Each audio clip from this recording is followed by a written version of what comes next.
A very good morning to students. Students, let's discuss about the second numerical on design of long column and see how the variations comes in this design. Okay. So let's start with the second numerical, what it says, and we'll see what sort of variation we'll face in this numerical. A square column with an overall size of 350 by 350 mm means a column is square in this case. Okay, is having an effective length of 6.25 meter. Okay, here it is showing you the L effective, that is 6.25 meter. It is not saying like the effective length in longer direction, the effective length in shorter direction. ऐसा नहीं कह रहा है, वो सीधा effective length बोल रहा है. That means it is applicable to both the side. क्योंकि दोनों डायरेक्शन सेम है तो दोनों के लिए. Unsupported length 7.3 metre. The column carries an actual load of 800 kilo newton. ठीक है, पीयू पता चल गया है. End movement of 50 kilo newton metre and 30 kilo newton metre at top and bottom respectively. See, यहाँ पे भी क्या बोल रहा है, movement at top, movement at bottom. Movement at top parallel to shorter direction, movement at bottom parallel to shorter direction, ऐसा नहीं बता रहे. Movement at top parallel to longer direction, movement at bottom parallel to longer direction, ऐसा नहीं बता रहे. ठीक है ना, क्यों? क्योंकि दोनों डायरेक्शन इक्वल साइज के. तो लेट्स चेक क्या डिफरेंस आता है. Design the column if M20 and Fe415 steels are provided. Assume the column to be slender braced. यानी कि वो पहले से बता रहा है कि column is a long column and it is braced. And one more thing, it is telling you that it is bending in single curvature. So let's move ahead. यहाँ पे हमने पूरे गिवन लिख दिया है. B, D सेम है, L same है,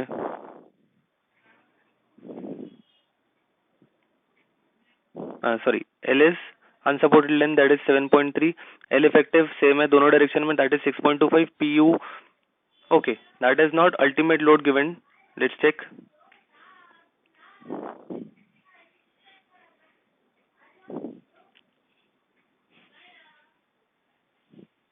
Where it is, the column carries an axial load. Okay, it is an axial load, not ultimate axial load. Okay, so P is 800. हम 1.5 से मल्टीप्लाई करके उसको PU कर रहे हैं. ठीक है, आगे चलते हैं. Movement at top, movement at bottom in both the directions.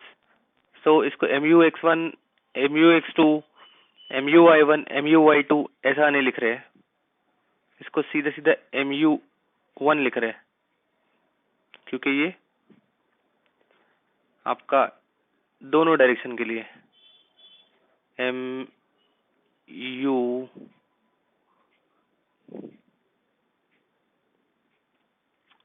X1 के लिए भी है एंड MUY1 के लिए भी है. इसको ऐसे भी लिख सकता हूं मैं, MU X1 और MU1 is your MUX1 and MUY1 and MU2 is your MUX2 and MUY2. आगे चलते हैं. ये फिगर बना दिया हमने.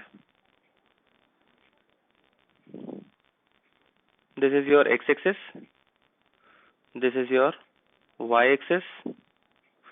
दोनों एक्सेस जो डायमेंशंस को कट कर रहे हैं वो डायमेंशंस इक्वल है. आगे चलते हैं. स्लेंडरनेस चेक, उसने तो वैसे पहले से ही बता दिया है कि column is a slender column, फिर भी इन्होंने चेक कर लिया है. LE बाई डी, एक्स और वाई तो सेम है क्योंकि सेम डायमेंशन का कॉलम है. तो LE बाई डी दोनों करके देख लो, that means it is one in the same thing. 17.86 that is greater than 12. So column behaves as a longer column in both the axes, about both the axes. आगे चलते हैं without much delay. हमको क्या चाहिए, MI. ठीक है, MI निकालना है दो तरीके से, दोनों तरीके चेक कर लेते हैं. पहला तरीका by using a formula which is given on IS 456 page number 72. The formula is 0.6 mu2 plus 0.4 mu1 according to single curvature. अगर डबल कर्वेचर रहता तो यहाँ पर माइनस की साइन आती थी, करेक्ट है, यहाँ पर माइनस की साइन पुट अप करता था वो, ठीक है. Where is it is a single curvature, तो formula is 0.6 mu2 plus 0.4 mu1. mu2 given है, mu1 गिवन है, वैल्यू निकाला 63. 63 को चेक करेंगे 0.4 mu2 से, 0.4 mu2 से, तो 0.4 mu2 कितना आ रहा है, ये देखिए यहाँ पे लिखा हुआ है 0.4 mu2. उसकी वैल्यू कितनी आ रही है 30. हमारी कितनी वैल्यू आई है 62, तो हमारी वैल्यू सही है, हम 62 को कैरी करके चल रहे हैं, तो एम आई की वैल्यू आई है हमारी 62. Second method of determining M I is,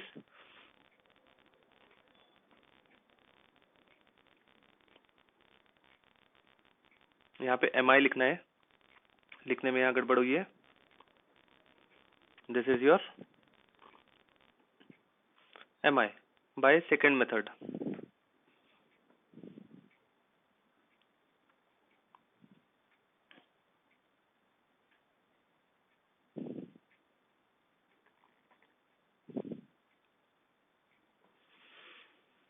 तो एम आई कैसे निकालते, by force into eccentricity, force into perpendicular distance. तो फोर्स आपको पता है कितना है, इसेंट्रिसिटी इस तरीके से निकालते हैं, आप सबको आता है, L बाय 500 डी लो या बी लो बाय 30, तो वैल्यू आई है, it should B, and minimum eccentricity is 20 mm, तो मिनिमम से ज्यादा आई है तो हम अपनी वैल्यू लेंगे, दैट इज योर 26.27. यहाँ पे पुट अप किया 26.27 मल्टीप्लाइड बाय पी यू की वैल्यू, ये आ गया आपका एम आई. एम आई दो तरीके से आ गया आपका, ठीक है, ये एम आई है आपका,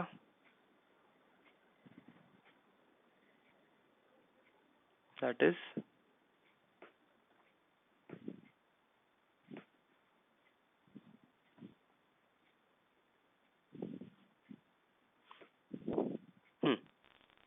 okay, this is your M I. लेकिन एम आई हमारी दो तरीके से आ चुका है, एक आया है 62, यहाँ देख सकते हो आप, and the second one is 31.55. तो हम कौन सी लेंगे, maximum of A and B, the value is 63. So हमारा एम आई कन्फर्म हो गया है.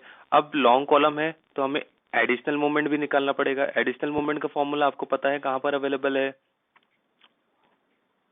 It is available on IAS 456 page number 71. The formula is PU by D, ये आपको याद करना है, PU into D upon 2000 the whole multiplied by LE by D बोलो B बोलो द होल स्क्वायर, क्योंकि MAX MAY तो नहीं निकाल रहे हम, MAX इक्वल्स टू MAY है, ठीक है ना. यहाँ पे अलग अलग डायरेक्शंस में काम नहीं कर रहे हैं क्योंकि स्क्वायर कॉलम है. वैल्यू पुट अप किया, MA की वैल्यू निकाला, ये आ गया एडिशनल मोमेंट. लेकिन additional moment can be reduced by a reduction factor, and reduction factor is based on the percentage of steel which we are adding. तो हम कितना परसेंटेज ऑफ स्टील ऐड करेंगे, हम 4% तक जा सकते हैं, 0.8 to 4%, तो हम 2% लिया था पिछले इसमें, तो हम आगे बढ़ के 2.5 ले लेते हैं, या डायरेक्टली 3 ले लो या 4 ले लो. अगर आपको ज्यादा सेफ चलना है, 1 अटेम्प्ट में ही आपको सेफ आंसर चाहिए, you just simply go on 3.5 और 4% ऑफ स्टील, ठीक है. सो रिडक्शन फैक्टर इज के का फॉर्मूला IAS 456 पेज नंबर 72 पे अवेलेबल है, PUZ minus PU upon PUZ minus PB. अब PUZ आपको आता है 0.45 FCKAC प्लस 0.75 FYASC से निकालना है. अब इसमें AC इज 350 इंटू 350, ठीक है ना. और ASC कितना होगा, ASC is sorry there is a mistake, your gross area is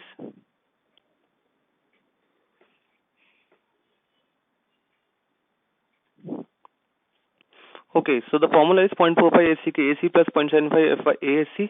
अब यहाँ पे देखिए थोड़ा सा इशू किया इन्होंने, यहाँ पे AC की जगह डायरेक्ट वैल्यू डाल दिया 350 का square, where as that is the value for AG। तो मैं यहाँ पे आपको कमेंट बॉक्स में दिया हूँ उसकी वैल्यू, आप यहाँ देख सकते हो।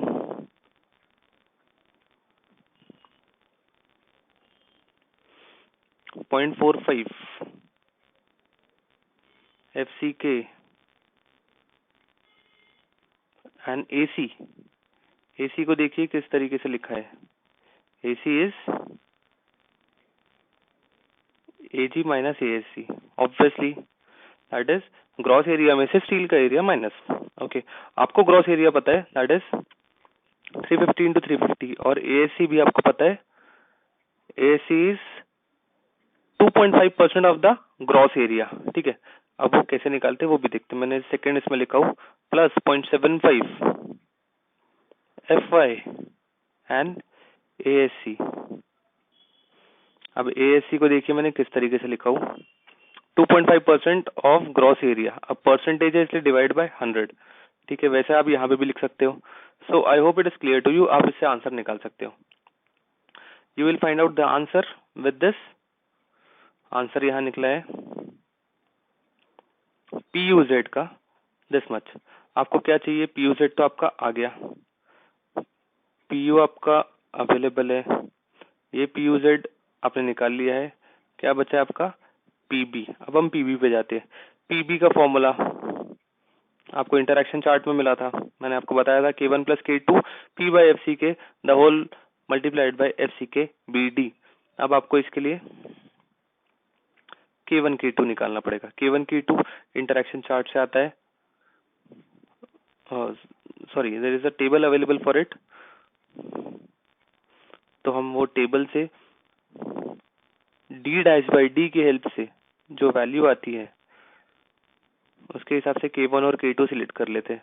हमने K1 और K2 सिलेक्ट कर लिया, PB निकाल लिया। PB निकाल लिया मतलब हमारे पास सारे टर्म्स अवेलेबल हो गए। अब यहाँ पे PB निकल गया मीन्स आपके सारे टर्म्स अवेलेबल है।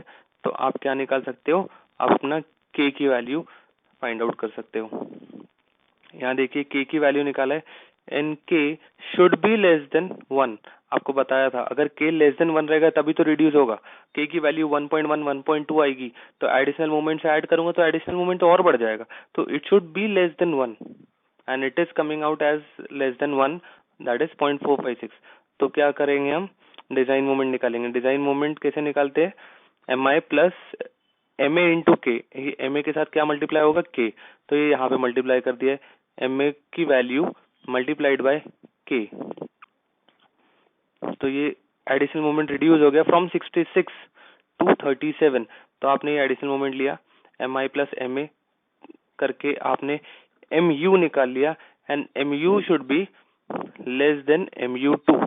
MU2 जो आपको 75 मिला है, इससे आपका MU design moment come should be greater than, sorry MU should be greater than MU2, और MU आपका ग्रेटर आ रहा है MU2 से, तो that is okay. Design moment आपका रेडी है, दैट मीन्स आपके डिनोमिनेटर्स रेडी है। अब आपको क्या रेडी करना है, आपके न्यूमरेटर्स MUX1 MUY1 जो कि ये खुद अकेला है। यहाँ पे भी लग रहा था आपको MUX MUY है ना, लेकिन ये सिंगल डायमेंशन पे काम चल रहा है क्योंकि both the dimensions are same. तो what we are doing, we are calculating now the numerator, that is MUX1 MUY1 which is MU1 for now. So it will be determined by using interaction chart. Interaction chart आपने देखा है, ये curve की values है P by FC के। ये chart select करने के लिए आपको लगता है D डैश बाई D, ठीक है। ये आपका Y एक्सिस पर होता है PU by FC के BD, इससे आपने ये वैल्यू निकाला। और ये वैल्यू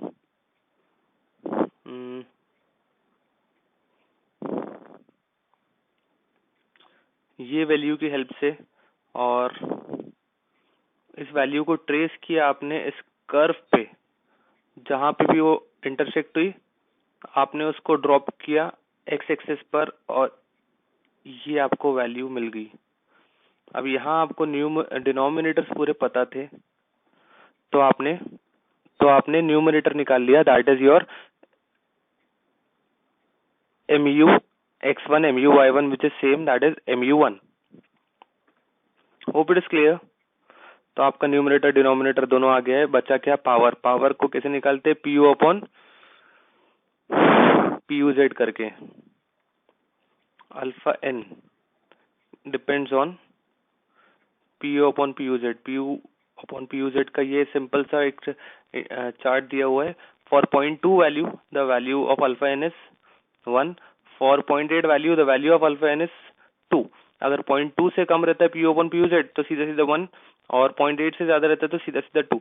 लेकिन जो कि आपकी वैल्यू आई है P U upon P U Z की, देखिए आप P U upon P U Z की वैल्यू आपकी 0.599 है, तो it comes between 0.2 to 0.8. So you will do the interpolation and will find out the value of alpha n, which comes out to be 1.65. So you will enter all the values. देखिए mu x1 upon mu1,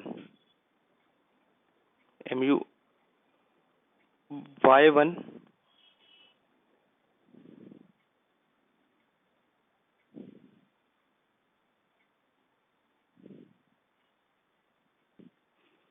upon muy.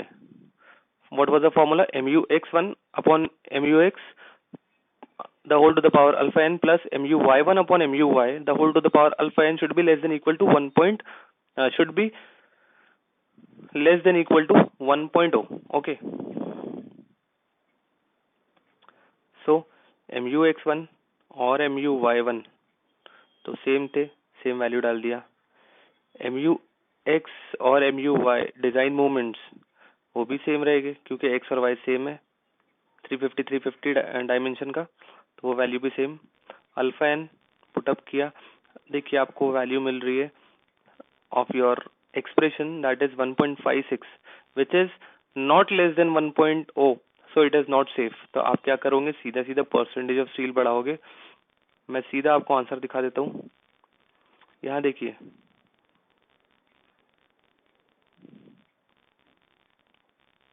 अच्छा यहाँ पे solve नहीं किया है, anyways आप solve करके देखना, you will find that the value with increased percentage of steel will give you a satisfactory result.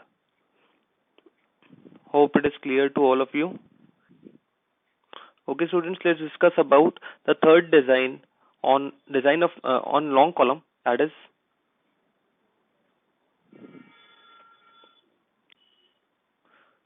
design a longitudinal reinforcement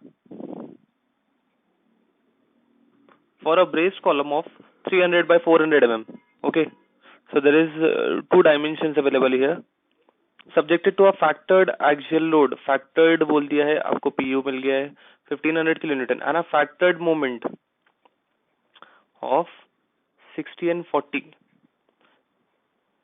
with respect to major axis and minor axis respectively. Factored moment of 60 and 40 with respect to major and minor axis respectively at top ends, top ends, ठीक है। Major axis के हिसाब से 60 and minor axis के हिसाब से 40, ठीक है। ये मोमेंट्स की वैल्यू है, फैक्टर्ड मोमेंट्स की एट टॉप। एट टॉप मतलब 1 की वैल्यू है, 2 की नहीं, 1 की वैल्यू है। तो mu x1 is 60 and mu y1 is 40।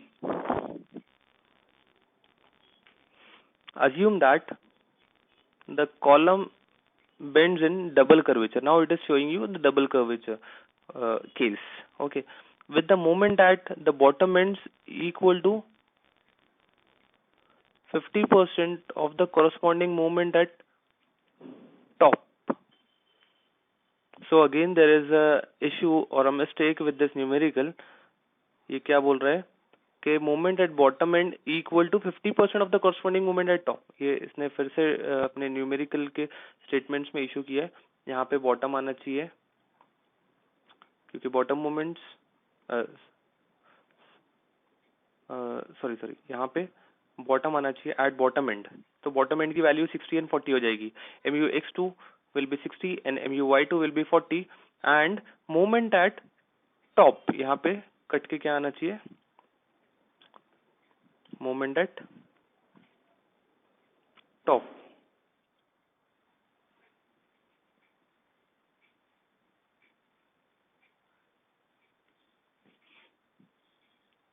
end equal to 50% of the corresponding moment at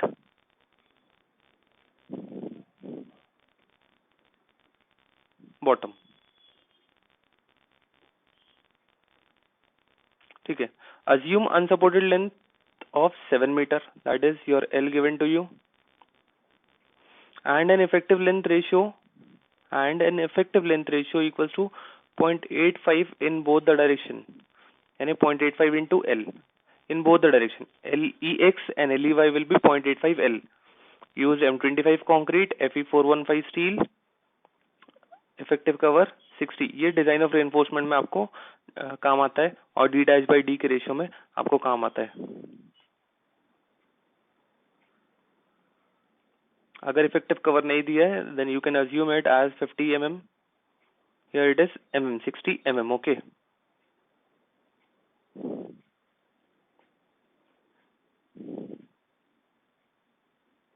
so let's move ahead.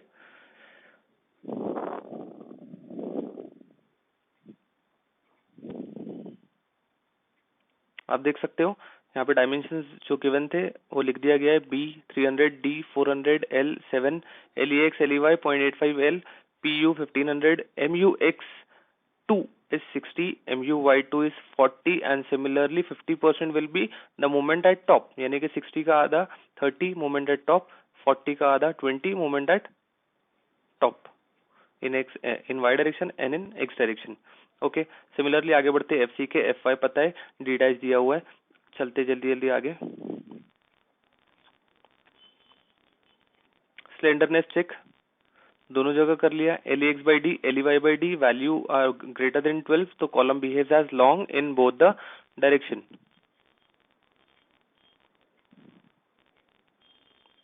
About both the axes initial moment M I आपको आता है किस तरीके से निकाला जाता है. पहला दो by two methods is the initial moments are calculated. So पहला method external end moments by using the method of curvature. So it is given double curvature over there. So formula is 0.6 mu2 minus 0.4 mu1